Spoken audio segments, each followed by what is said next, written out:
Welcome, everybody. Glad to have you all here. My name's Duke Reiter. I am the leader of the 10 Across project. If you don't know about it, I'll give you a little primer. But I'm former dean here at the College of Design and have been working as an advisor to the president of late around a lot of things having to do with the intersection of issue and place. So we run something called the University City Exchange, which helps to figure out where the university should be, why we should be there, whether it's in the Phoenix metro area or Los Angeles or Washington, D.C. And by the way, what should the facilities be to support the mission? So that's what I do as my day job. But I think I have enough license now. I got here in 2003 from Dr. Crow to do some things more spontaneously and invent things, such as the 10 Across project. We'll have some brochures over here. The thesis is that if you wanted to understand the future of the United States, you couldn't do better than the transect that cuts from Los Angeles to Jacksonville. It slices right through where the energy transition is going to have to happen. Water, too much, too little, immigration, a lot of things having to do with transportation, global trade because of the ports. And it is an election year. And so you run through California, Texas, and Florida, the three largest states, not to mention Arizona. And so there's a lot of dynamism going on in this area in environmental issues, socioeconomic issues, demographic issues. And so we have built a project called 10 Across, named after the I-10, to knit these things together to see how they correspond and how a place like ASU, which is in the path of these things, and my previous life in New Orleans, been on this road for a long time, how they can exchange things, how we can learn from each other. Because even though my good friend Dave White is here, and I see Jay Familietti, both of whom were at our very first 10 Across Summit in Baton Rouge, you could be in the soggy swamps of Louisiana or the crispy desert out here, and we found things that corresponded around policy, around the science of climate change, leadership, federal, state, local level. So we've continued to build these relationships. Along the way, I met Abrahm Lustgarten. His book, which I hope you read, On the Move, and he will, I think, admit to this, draws quite a bit from this geography that I just described, and quite a bit from the lives that people are living in areas that are threatened by climate change, and thus, in some cases, like Ile St. John in Louisiana, literally having to move. Climate refugees are already beginning to be built, if you will, because of what's happening in climate change, and especially in this area that we are purposely looking at. So Abrahm has been a good friend of 10 Across, participated in several of our summits, which are very substantial events.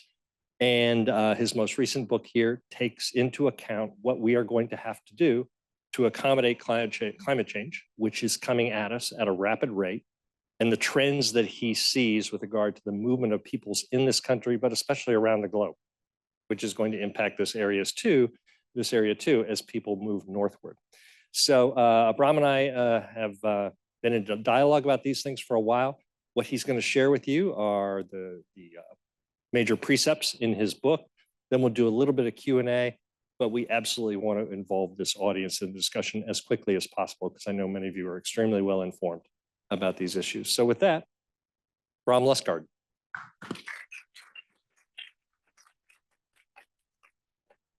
Thank you.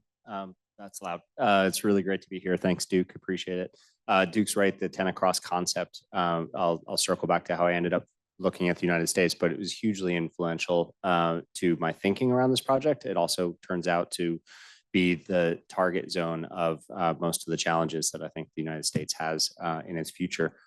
So I want to just sort of start with this idea. I believe that we are entering an era of mass migration due to climate change. I think that globally, this is a new permanent state where we will see large populations moving for the foreseeable future. And this shouldn't be a great surprise. People have always moved in response to their climate.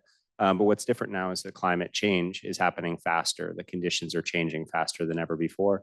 And the population of the world we live in is astronomically larger than any point during previous major migrations. So around 2010, I was working on this global project about climate migration. I was working with the World Bank and modeling movement of people around the world, and I was spending time reporting in places like El Salvador and Guatemala and in Mexico. And that year we had just this horrendous wildfire season near where I live in California.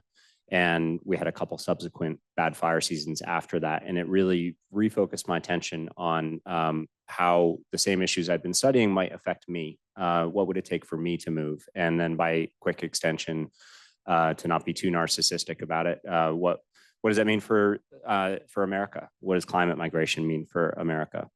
And that's what this book was born out of. About how climate migration will dramatically change the society, the culture, and the economy of the United States. And there's a lot wrapped in here. It's a business story. It's a cultural story. It's an investment guide with some opportunity, and it's maybe a policy guide. And mostly it's about how all these things are intertwined, that I think we're, exiting a period where we could talk about environmental science as somehow separate from building construction and transportation policy and housing policy and things like that. So it starts with this seminal fact, or my research and reporting begins with this seminal idea, which is that there is a human habitability niche on the planet where people have thrived, and conditions of heat and temperature and precipitation that has supported human life for the past 6,000 years. And that niche is moving with climate change, and it's shifting towards the poles. And as it's shifting, it is leaving large populations on the planet outside of it. And the places that are being left behind are the most populous parts of the world, the middle of the world, the equatorial zones of North Africa and South Asia and Central America. So that study, that research suggests that between 2 and 6 billion people will be placed outside of the climate niche by about 2070. Not all those people will migrate, but that gives a sense of people who will face the kind of conditions that have forced large-scale climate migrations in the past. So it's between a third and a half of humanity. Juggling a bunch of things in only 2 hands. In 2020, according to this study, about 1% of the Earth's surface was in this uninhabitable zone. It was too hot and too dry for human civilization. By 2070, these researchers predict that 19% of the planet would be outside of these parameters. And so, if humans follow the patterns of what we've done in such circumstances for the past 60,000 years, they will move. There's no place in the United States that also won't be dramatically affected by climate change, not as severely as North Africa or perhaps Central America, but affected nonetheless. And this image represents that same data for the climate niche, but applied to North America. And you can see in the image on the left, the sweet spot of the habitability niche in the United States has always been around the middle of the country. And it's why there's been a balance between, hot but nice in the south and cold but livable in the north. And under a moderate warming scenario, that niche is going to shift up towards the Great Lakes. And under an extreme warming scenario, it might shift all the way up to the northern border of Canada, maybe over that border into Canada. So the climate models that I'm looking at suggest this would affect anywhere between 13 and 160 million Americans, or up to about half of all of us. And it's really impossible to say how many people might move. But again, that gives you a sense of the scale. 13 million Americans are the number that are estimated to be displaced by coastal flooding alone.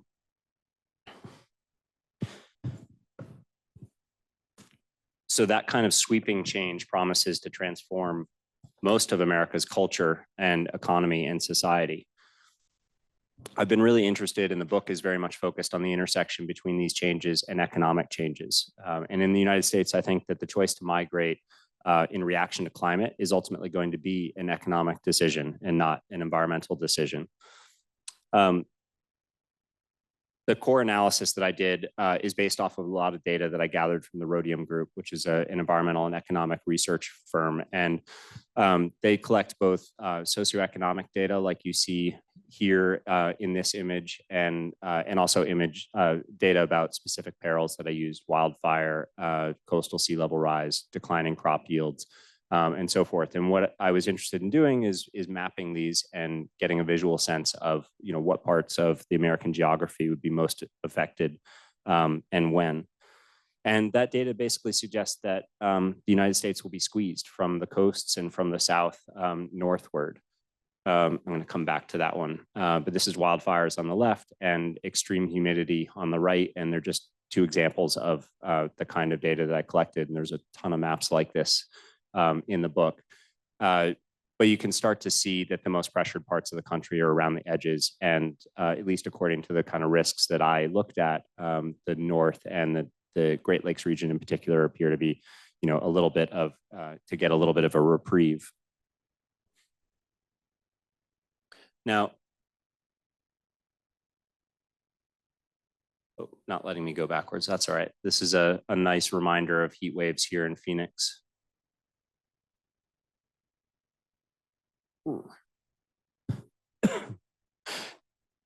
As of this moment, 9 of the 10 fastest regions in the country are still in the places that are the fastest, or the places that are most at risk in the United States. And so one question that comes up is why, and the second is, what kind of time frame are we talking about with the changes and shifts that I'm imagining?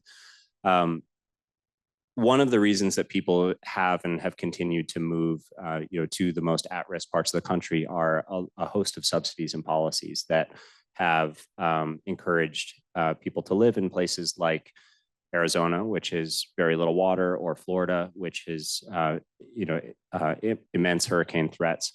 And those policies, which includes cheap insurance, which includes cheap water, farm subsidies that that encourage agricultural crops that use a lot of water to be grown, or disaster aid among them.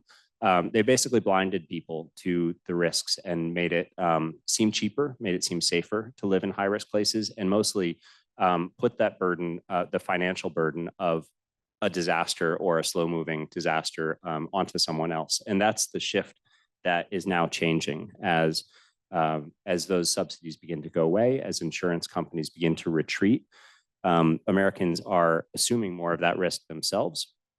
And as the costs soar, they're facing greater personal financial risk.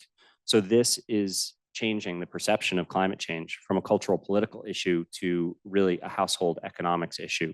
And that's the fundamental shift that I believe will change where people choose to live. That we will not be moving in response to excessive heat, but we'll be moving when our energy bill for cooling our homes is so high that it breaks our household budget. There will be a host of other economic pressures. And get back to,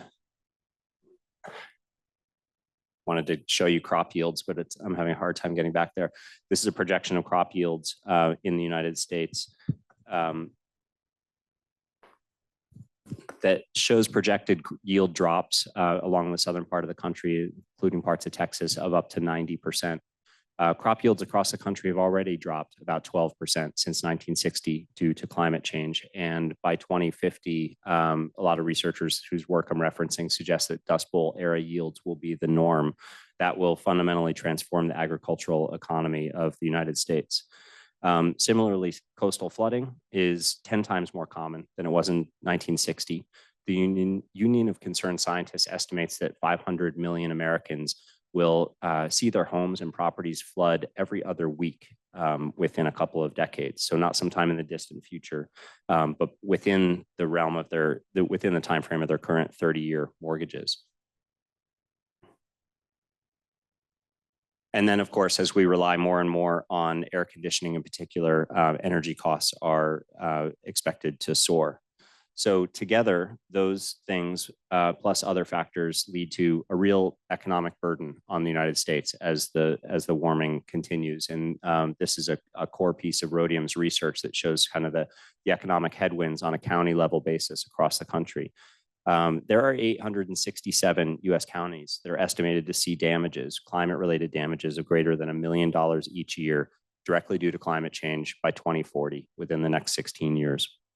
Nationally, GDP, they estimate, will be reduced by 1.2% for every degree of warming. And within a couple of decades, that will cost the United States about $8.4 trillion each decade by mid-century. So the book explores all of this. How do you manage borders?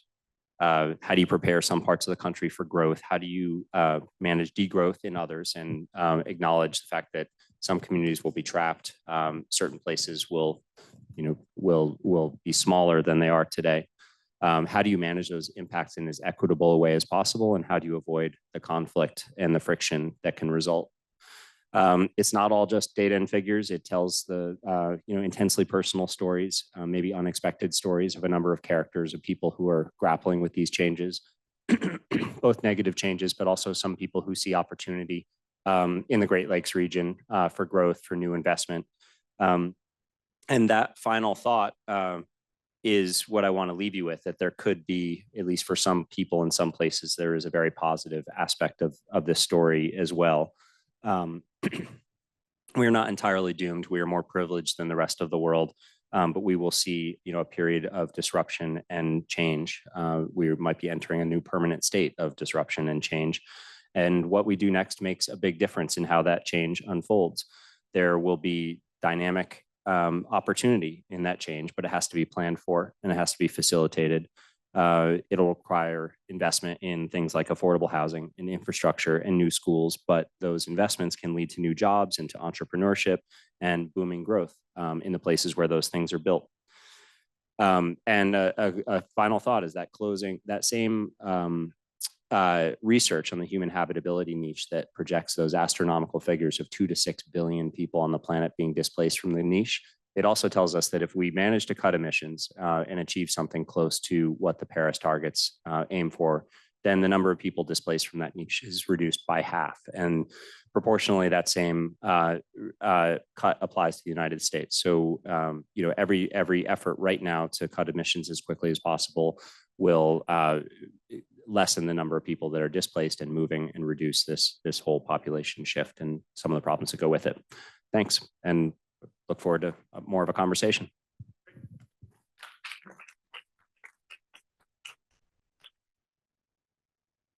Both agreed with so this audience is extremely familiar with these topics here. Oops. Yes. Thank you very much. Takes a village to me. So I don't want to belabor my comments too much, but I might ask a few questions, but I'm sure you have many. But you are in Phoenix. You've visited here many times. You've written on the Colorado River. And frankly, you've written on some really difficult topics in the Tenacross area, the BP oil spill, and other things about people moving northward from South America through Mexico, et cetera. So you're very familiar with this place. You mentioned to me in a conversation last night that some people will turn to you while you're somewhere else in the country or elsewhere and talk about the Phoenix situation. Not only the place, but the idea that a major city would exist in such an environment that appears to be extremely hot and short of water. Why do you think they're invoking Phoenix? And what do you say to them?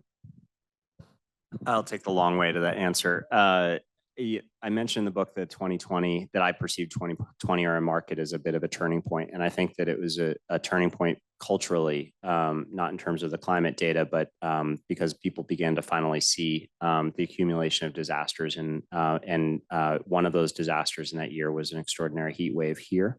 But in general, I think Americans have begun to understand that there are present moment consequences, that they can notice the world warming, that this isn't a theoretical thing in the future. And so one thing that we are all good about doing as Americans is generalizing and stereotyping. And, so I live in the land of wildfire, and Arizona is the land of heat. And I think that is a part of it. So as we have these environmental conversations, and I've spent years and years, trying to hammer a message about various environmental, concerns, from water scarcity or whatever. It has it has shown a spotlight on the challenges that Arizona has, that the Southwest has, and I think that it has a reputation for being the example of the most extreme heat situation in the country. And the word reputation is the one I wanted to seize on. I see my good friend Heidi Kimball is here, who we did a podcast with about the question, which was asked by someone, of course, who doesn't live in Phoenix. Why do people move to Phoenix and stay there? With this reputation lurking out there. And we had a discussion last night with, like Heidi, a number of developers who are advocates for this place. They've lived here all their lives. They see the benefits therein. And as you heard from them, the reputational issues that come forth through journalistic enterprises, and you've written extensively for ProPublica, the New York Times, they were chafing against that because they see the place differently and imagine that, as we have in the past, we will work our way through the complexities here. If you want to take a shortcut, technology will save us, or innovation will continue to happen here. So what do you make of people when they push back against the idea the reputation of the place doesn't match the experience, some of which you heard last night, and you might hear a little bit here too? It's not contradictory, it's just another lens through which we look at this place. Well, I love nuance. And so I think that both are true, right? I mean, I hold great hope for technological innovation that I think will blunt some of the effects that we're talking about, and will blunt some of our broad effects, the broad challenges of climate change. But I don't believe that they're coming fast enough, and I don't believe that they'll be on a scale that's anywhere close to matching what's needed, the rapid change in our environment and the rapid change in a place like Phoenix. So I think the reality for Arizona is that it's hot and it faces water challenges, and you can debate whether that water is disappearing or we're going to run out of it, or it's just water stressed. But as I see it, that is just sort of a ground level fact. And so then the question is, how do you who's most affected by that, and how does infrastructure and investment and growth affect different segments of the society that's here? One of the things that that my book focuses on is the division between who bears the burden for these changes. And climate impacts are going to disproportionately burden the poorest and underserved minorities, and that's something we can work to correct for, should we choose. But in a place like Phoenix, we might expect that some of the technological innovation and some of the creature comforts that continue to make it a livable, prosperous place that can sustain more growth will at the same time divide the community a little bit more along those lines of who has the resources and the facilities to make it a pleasant and a sustainable place to live. So again, I'll ask a couple more and then turn it over to the audience, knowing that there are many experts in this room who I can see who are far more knowledgeable about water than you and I are, certainly than I am, although we both have great interest in it. You mentioned time in your last response, and it comes up in ways that are unsettling. I think Simon Steele of the UN, who governs the UN's climate framework, said we have to get something done in the next 2 years. So we're talking about large scale exponential issues that have to be turned in remarkably short periods of time, or deadlines we hear 2030, 2040, end of the century. As you mentioned, the issue is moving faster maybe than our ability to ameliorate the impacts. When people talk to you, as they have, I've heard them ask you, tell me more about this time frame. We were even talking at lunch about your father and maybe buying a house in a place that's in one of these risky places. Well, how much time would I have there? So speak to the issue of time and the sense of urgency that we need to bring to this, knowing what you know. Okay, urgency first. It couldn't be more urgent, right? We're standing in the foyer of a 5-alarm fire, and everything that we do from this moment and for the next 2 years, I think is critical. And we come at all of the issues that I'm talking about from both directions. So I think the Simon Steele, implication is that we have, a couple of years at most to make a big difference in our emissions, which will blunt or slow or moderate, all of the effects of warming, will moderate warming and then all of the, the effects that come from that. So we can make the damages less bad. And at the same time, there's a question of, how do you adapt the changes that are locked in and the changes that will come from what's coming next? And that's a area where I think different demographics have a different sense of time. So I modeled for the purposes of this book time periods that are as soon as 2040, but as far away as 2090, and that's a long ways off. My feeling, having written this book, is we talk about sweeping demographic change of the country, that image might not come into focus for many decades. So that is not a near time frame, kind of thing. That it's a slow, almost imperceptible change, but at the end, that change will be really clear. And then there's a question of how individuals live in that space and how quickly they adapt. And are you an investor who wants to buy land in Michigan hoping it's going to appreciate? You might not see your returns as quickly as you want. Are you a landowner or a home buyer who wants to spend, as I was telling you, my dad does, the next 10 years enjoying Florida? Aside from the value change of his property, that might be plenty of time to enjoy that space before it's gone for him and his generation, right? So we've got all sorts of different approaches to a slow moving transition. I had something really lined up here, and now I'm watching your father play golf in Florida, so I got to get back on track here. But someone could hear this conversation we're having and say, yeah, you have the luxury of talking about these really difficult things in this wonderful building. And they might even say it appears to be an academic thing for you. And I just read a bill moving through the state legislature here in Arizona that would prohibit a public institution like this university from dealing with the issues you just described. It would forbid us to do things that might address the issue of increased heat or the burning of fossil fuels. So not only is the time that we're living in measured in years or decades, whatever, we're also in a hyper political era. So while you're making recommendations, or at least alerting us to the things that we should do, and then you see what's swirling around us, how does that make you think about how the message of your book is being received by certain audiences? And how would you like to impact their thinking on these issues? So I don't think of the book as a particularly, ideal-driven lecture on climate change itself, right? My point of the book is not to either change people's opinions about climate change or even to, like, with the exception of, a chapter or two, tell them much about what climate change is and how it's happening, so much as it's about inviting a broader conversation that I hope that everybody, regardless of their political, position, can use to identify the changes that they see in their own communities for what they are. We are all, whether you're, conservative in South Texas or liberal in San Francisco Bay Area,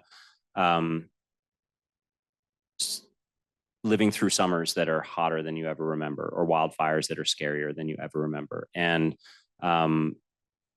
I just want to give people a little bit of like a signpost for what's happening that can help them interpret what to do, in their own communities and the changes that are happening in their communities in a way that is not prescriptive, doesn't mandate. There's no right answer to this. People don't need to move because it's the right thing to do or it's a moral thing to do.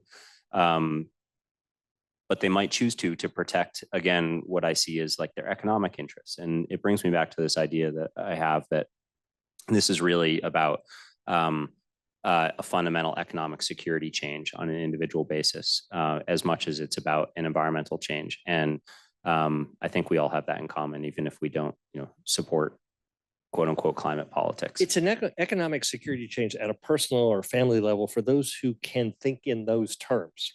And as you've mentioned, this kind of climate-induced migration in the United States could be measured that way. Those who have the means will do so. Those who don't will be, if you will, left behind, which further exacerbates sort of the divisions between the large cities, which are booming and may have the means to address some of these issues, and rural and less prosperous areas. In other parts of the world, everybody's going to be affected. It's going to be so intense. So Bill, just address a little more the economics of migration as it's defined in this country and you think the resulting outcomes will be what they will be? Well, I mean, migration in general is always globally, not just the United States, is a very layered phenomenon. People move for a lot of reasons, and climate change or environmental change, is somewhere towards the middle to low ranking among those factors. So people move for economic reasons, and they move to escape adversity or because of conflict or persecution or political disruption.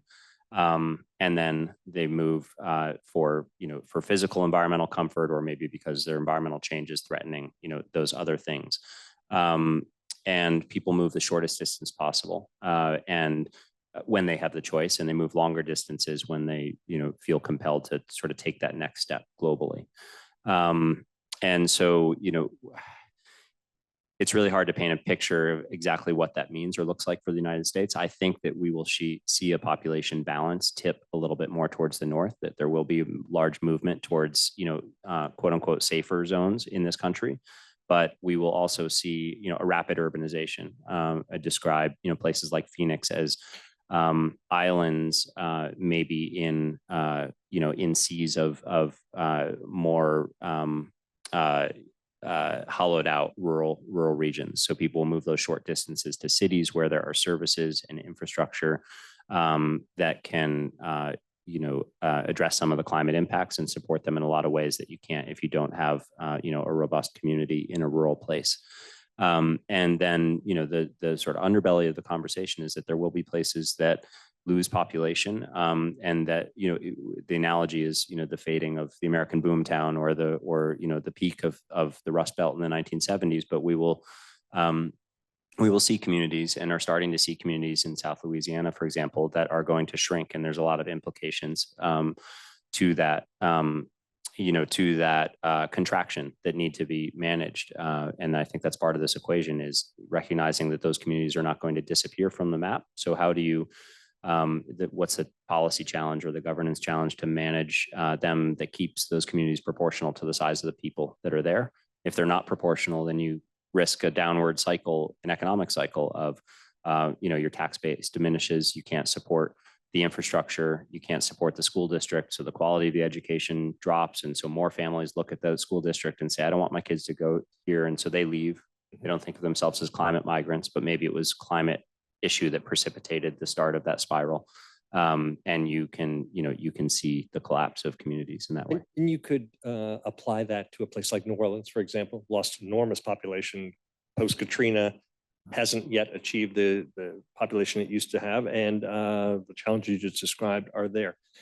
So speaking of New Orleans, last two questions. We have a mutual friend in Jesse Keenan. We both have had encounters with Jesse. He's been on our podcast, a very interesting observer of climate and the economic implications therein. He teaches at Tulane University. I'm alum of Tulane University. He was quoted on the front page of one of the papers you write for in the New York Times, as he's addressing a class of students at Tulane, saying, you understand that the university where you're sitting right now won't look anything like this by the end of the century.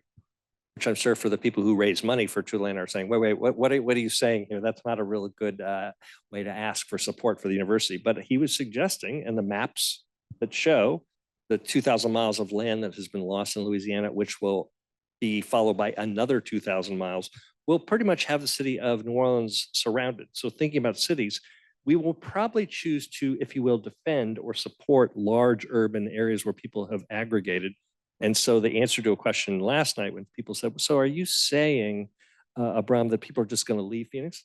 I think you're saying the opposite. They might actually move into Phoenix, and these large cities, especially those in the 10, in spite of the challenges, are going to increase in growth and be havens for support to manage this. So it is, I just want to reiterate, is that sort of how you see what cities will be in the future? Yeah, absolutely. I mean, at least that's consistent with the hypothesis. Atlanta is an example that I looked at closely and that I write about in the book, where, I think, the preconception of Atlanta for many might be that it's a southern city. It's a hot place. It has a lot of climate related challenges itself. Atlanta is projected to grow enormously as a result of the issues that we're talking about today, because of this sort of stepwise pattern. And so the question is, what happens when smaller communities along the coast of Georgia, evacuate the shoreline, when people leave Louisiana in larger numbers, which they really already, have been for the last 17, 20 years. A lot of them are going to places like Atlanta. Atlanta already attributes a significant part of its growth, up more than 1 million people, to some sort of loosely defined bucket of climate migrants. And it's now thinking that its estimates for future growth, which were already huge, are underestimated. And so adding millions and millions more people as a result of that climate migration. And part of that, a quick final thought, is that those rural places along the coast in the southeastern United States won't have the money that maybe New Orleans will have, that New York will have, to build $100 billion seawalls to defend their shorelines. That just won't happen. And, none of these effects are starker than coastal flooding. You can't live underwater. Meanwhile, our next summit will be in Jacksonville, which has an incredible document about the resilience of the city addressing flooding and sea level rise, while simultaneously predicting a doubling of its population. So the intensity of what's going to happen in urban areas is incredible. And by the way, Jesse Keenan told me my university's potentially going to be inundated. What did he tell you? About your university? No, about your house. He told me I should move. Yeah. Jesse painted this picture of economic decline for me in terms of the banking and mortgage and insurance industry, of what happens when you live in a place like I do, which is in a suburban area on the edge of open space. So I'm in a very high risk wildfire zone, and we were talking about the way that insurance companies were leaving those communities and are canceling policies, which is happening. And that's a scary prospect. But the scarier prospect is what the follow-on effects of that are when it reaches a sort of tipping point. We don't know when that tipping point will be, when home values drop because no one can buy insurance, or banks stop making their loans because they know that the homes in that community can't buy insurance. And that you see, he calls it blue lining. You see a sort of a ripple effect and a collapse happening community by community. And so we had this conversation, and I was sort of like, well, what should I do? And he's like, move, get out. Well, in the book, I think before you could even ask the question, he knew what you were going to say, so get out of there. Yeah. So anyway, last question, and I think it's relevant to this group. You write a difficult book like this. Jeff Goodell's become a good friend of Tenacross, and his book, The Heat Will Kill You First. What a burden to tell people about really difficult things on a continual basis, based on years of research and the management of the things that you now know quite definitively, which are fact-driven and numerically outlined. How do you manage that? Because that's a heavy-duty job. Yeah, you and I have talked about this a lot, at this point, and it is. I still have a difficult time answering this question, and I compartmentalize. I find escape routes in my own thinking. I tend to, focus on the subject matter I'm focused on during the day, and whatever that time of day is that I close my laptop and turn back to whatever else I'm doing. I really put it aside, and I try not to let it be a part of my constant thinking of the time that I spend with my kids, or recreating, or doing the sports that I like to do. And that's not necessarily, a healthy form of denial. It is a form of denial. There's some other things you could do to, forget about all this. Right. There's always worse. But I trick myself in certain ways, and compartmentalizing goes a long way. What I would add to, the times we've talked about this before also, is that I think that for me as a climate reporter, I think this is a shared experience with anybody who, spends their lives looking at climate science. There's been stages of this sort of, curiosity, disbelief, eventually like a grieving process, really being overwhelmed by the future that, becomes very, very plain to me. And then on the other side of that, at least for me, the next transition is like a certain degree of acceptance. And so I don't focus on the darkest of those projections, but there's a degree of acceptance of like we live in an age of uncertainty at this point, and that's going to be in my lifetime a wild ride, and it's not for us in the United States or upper middle class in the United States. It's not going to be apocalyptic. I comfort myself with that idea. I might be wrong. But I just have grown accustomed to to living with the uncertainty of it all.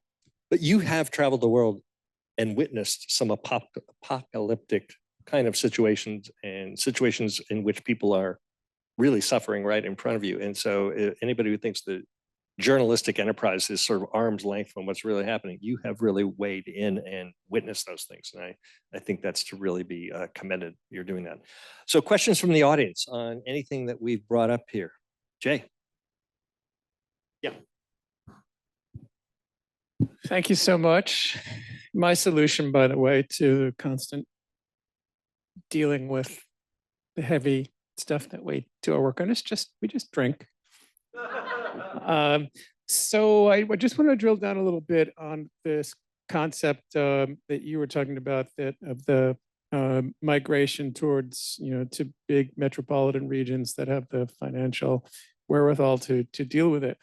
I haven't read the book yet, but we've talked about your New York Times story and their ProPublica story, and I remember in there that you talked about, or you said something like, cities in the United States that don't have plans for this kind of migration in their climate adaptation plans don't really have climate adaptation plans. Just wonder if you could speak to that a little bit. Yeah, you're right. I have statistics in the book about cities in the United States and their degree of adaptation planning or lack thereof. I can't remember what the numbers are, but the big picture is that very few to any do. Right? There's a minority of cities that think that they have what they call sort of a climate sustainability plan, and when you drill into them, the vast majority of those are about what they're going to do to cut emissions, but not about how they're going to adapt to changing physical conditions. And when you break down the kind of things that are needed that the book suggests, or that the experts I talk to suggest doing, they're not really like novel breakthrough things that are unique to climate change. It basically means we need to do all of the same things that our cities have needed to do and been behind in doing for a generation already, and we need to do it faster, and it's going to cost more. So if we, for those cities that were behind or even breaking even, they're all way behind now. And so the question, I think what you're saying is, what happens in the future for cities that don't prepare is you fall so far behind so quickly that you can't recover, or the amount of investment that's required to recover is insurmountable. And that's what you see in some developing world cities that are behind in this regard. And I think that that's the worst case scenario future for developed world cities, is that they can very much slide backwards. Atlanta, again, is another example. Like the core of Atlanta has done a really wonderful job of redeveloping and greening itself and becoming more sustainable in a lot of ways. And one effect of that has been to displace a lot of people, the gentrification that's resulted. And there's no coordination between Atlanta and the municipalities that surround it, the suburban, they're technically different cities with different approaches to this problem. And there are literal slums forming in the outer rings around Atlanta that are not so different from the slums I spent time in Guatemala City. And that's the consequence. And I think a lot of people hear preparations for climate change and resilience plans, assuming that's addressing sea level rise or heat or whatever. But you talk about in the book, preparation for incoming people like in Atlanta or the whole Great Lakes area. As Beth Gibbons says in your book, if you think there's not going to be a rush on the Great Lakes, you're kidding yourself. And so what is Detroit and Madison or I suppose even Chicago, what are they doing to prepare for what would seem to be an inevitable increase of population in, I don't know, again, time? Is that 25 years out? Is that 30? But it's going to happen. Another question. Got to be one in this room. I know enough people I could call on you. Thank you. I'm Heidi Kimball. I'm with Sunbelt Holdings. I know Duke through ULI. Question about the map that you showed earlier where you were talking about the economic impacts on the various states. I'm really curious about what's the deal with Oklahoma? Did anybody else notice that? Is Oklahoma a white spot on that Yeah, map? I yeah. can't remember. Do we want to look at it?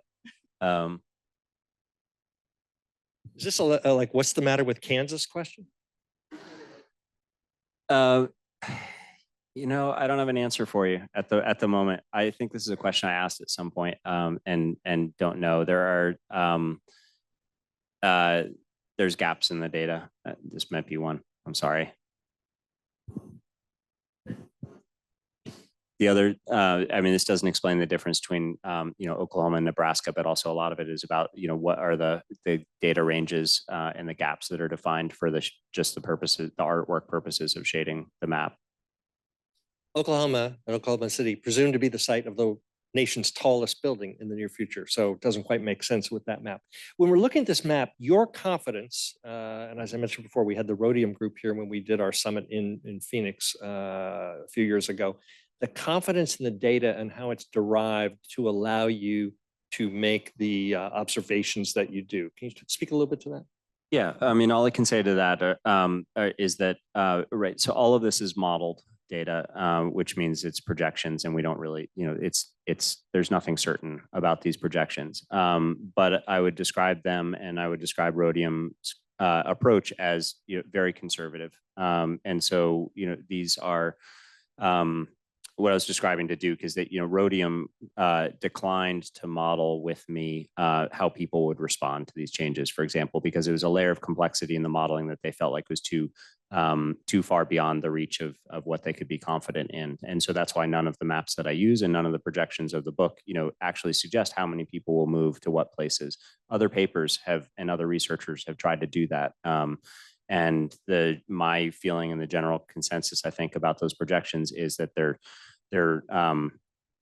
uncertainty is way too high. And so, I don't use them. So when I do see modeled projections in the narrow subject matter of, economic damages or of crop yield declines, I consider them, kind of gold standard in the field. Not certain, still projections, but very carefully done and pretty conservative. So another question right here. Hi, I'm not in this crowd. I'm not an expert. I'm actually a professor in the Institute of Human Origins, one floor up here. And I saw this talk advertised and I thought, there's some things I need to know. So, a lot of us, I've been in Phoenix for 20 years and I've already been thinking about this for quite a long time. Like your friend advised you, get out.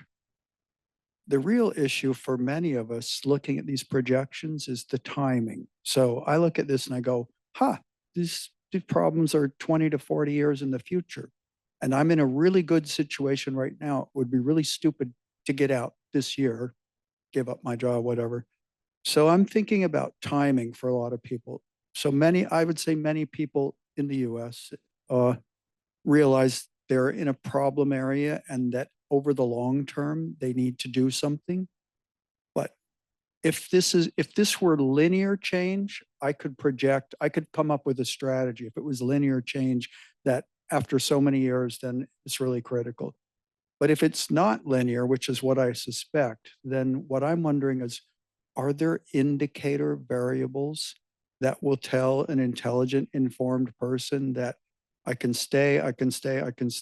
Oh shit, the indicator variable just went off. Now I need to get out.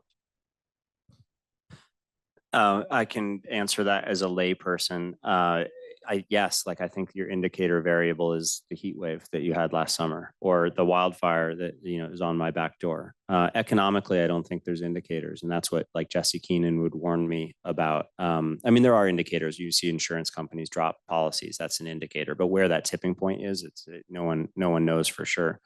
So I think that the question of timing, well, 2 quick points on that. One is that it's different for different places and for different risks. And there are a lot of parts of coastal United States that are past time, that are losing land. The coast of North Carolina is seeing vacation homes, not impoverished communities, literally having homes swept out to sea. So their time has come. When that time comes in terms of something like more malleable, like heat and whatever our capacity is to live in it, I think that's a much more like fungible, difficult thing. My other thought is that this is a math question a little bit, right? So these are averages, and a lot of times we talk about our trajectories or our trend lines in terms of averages, and what they don't capture is all the peaks and troughs that make up that trend line. So on the way to your if the modeling is right, on the way to your 10% decline in your local GDP in 2040, you've had 15 quarters over the next 16 years where there was economic devastation in your county, and you've had 10 quarters where things seem like they're economically okay. But it doesn't mean that you skate from here to 2040 without impact. And that's the way coastal flooding works too, right? You get the flooding becomes more and more frequent until it stops receding. It's not that you have the next 15 years before you experience a flooding, and then all of a sudden that land is gone. So in one of my spare jobs, I was the lead author for the Southwest for the United States National Climate Assessment. In our assessment, we focus quite a bit on adaptation, mitigation efforts that are occurring across the region. And there are many, many examples from state-led efforts. California has been at the forefront of policy change to advance climate action. There are the incorporation, for example, of indigenous fire management practices. So we spotlighted throughout the assessment a whole host of these individual adaptation mitigation actions. We also conclude, like you do, they're not happening fast enough and at the scale to address the challenges.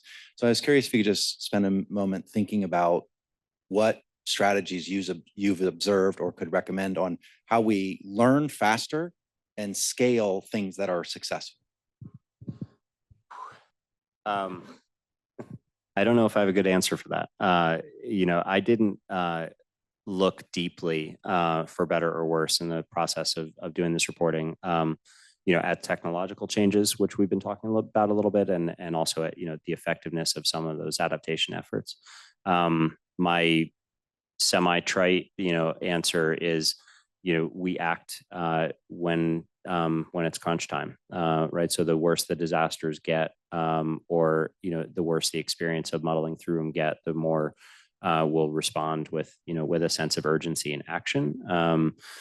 My fear is that the cost, like on a national scale, let alone a global scale, that the cost is so enormous that the risk is that might move in the opposite direction. I'm really optimistic about the policies of the last couple of years and what we have begun to do, with the Inflation Reduction Act and other things, and the money that, I think we're seeing a tangible difference result from the money that's been dispersed so far.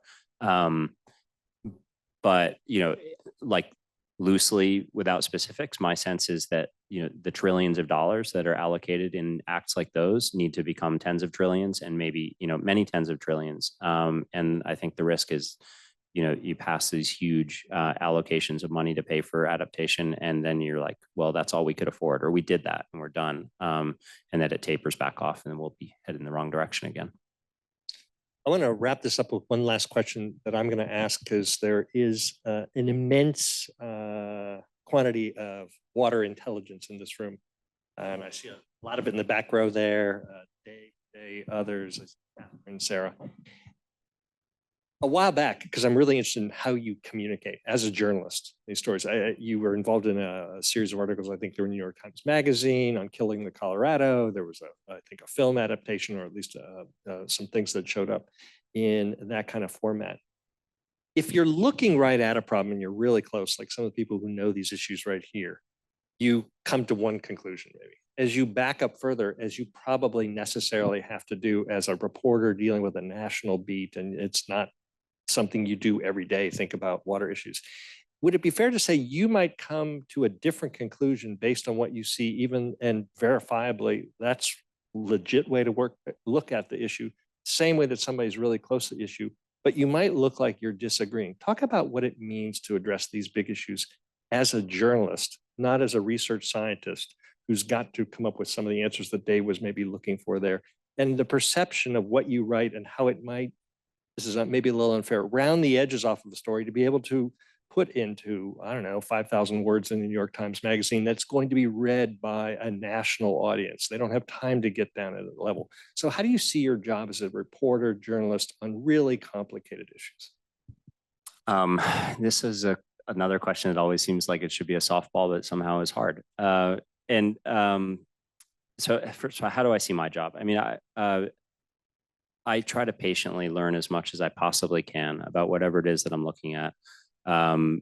Find a through line or a common message in that material, and then communicate it as clearly as I can without really being beholden to any other particular point of view, is how I would describe it. And in my work, which is like long-term projects that I have the privilege of going into great depth about, that usually means honoring a certain amount of nuance, and I pick pretty complex nuanced subjects. And so then it's a fine, it's a balance between how do you communicate a really clear message and conclusion, but be accurate in the sense that you acknowledge the things that are not so clear.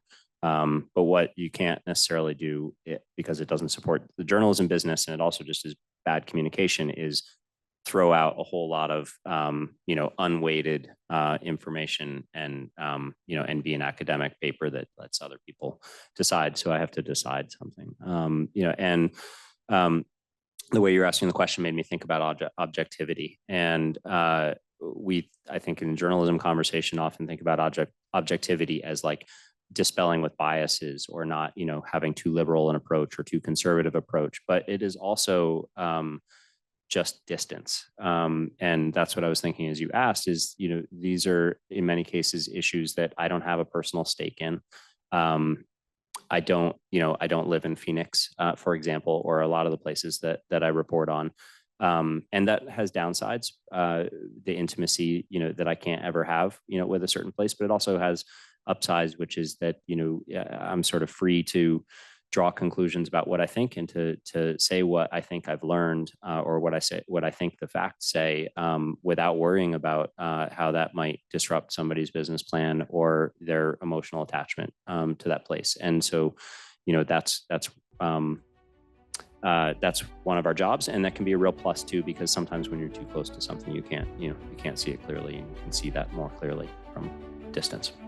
So we're at 2:00. Abrahm, I really appreciate your time and your insights, and willing to take on some of these difficult questions and to respond to those that came from the audience here. And thank you all for coming to this talk. So Abrahm, thank you so much. Thank you. I really appreciate being here.